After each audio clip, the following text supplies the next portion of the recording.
Приятели, в момента записвам върху типа.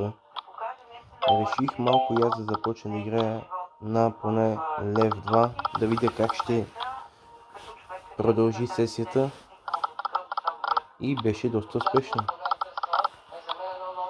Но имайте предвид, защото как дава на 1 и на 2 лева, така и доста бързо гърта баланс, ако е 50, 60, 100 лева, доста е рисково да се играе на 2 лева.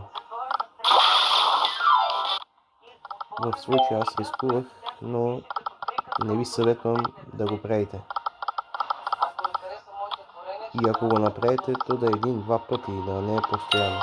Защото ако да решите да е 1 път, 2, няма да е постоянно. Сменяйте сайтовете, ако го правите постоянно. Не пробвайте в един и същи сайт. Такъв съвет може да ви дам.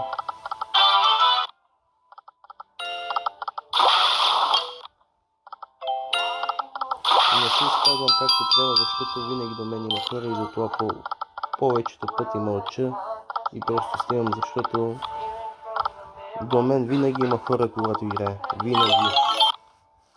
В момента съм сам. Даже пак не съм напълно сам. И ако ме види някой, че си говоря с телефона, той ще се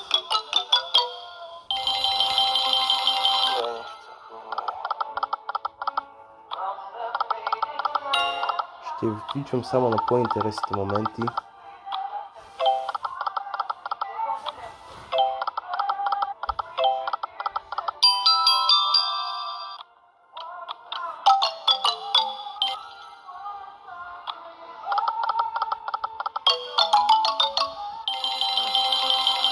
По принцип за това не играя на 2 лева, защото не обичам много да чакам врътки.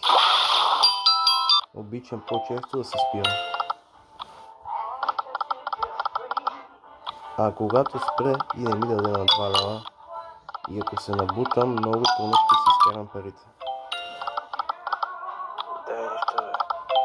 Аз на 2 лева мога да загубя днеска може би 5000 лева, ако играе така. Както играе по принцип на 20 стотинки, на 10 стотинки, на 50 стотинки. Ами добър залог си 2 лева, но както дава, така и взима как дадете. Доста бързо. Да си изпълнители, песента не е позната още от времето, когато излезе, верно от отговорите, ще се движим на пеша.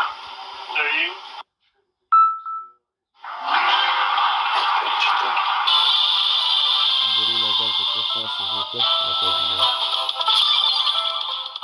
А тук на 4 лева ми даде, съвсем лесно ми даде този бисквит. Може беше от 4-5 врътки и не ги нареди. На 4 лева. Не знам дали трябваше да рискувам, но тези пари ми трябват. Които ще видите каква ми е печалбата сега след врътките, тези пари ми трябваха просто и не исках да рискувам. Реших да си изтегля.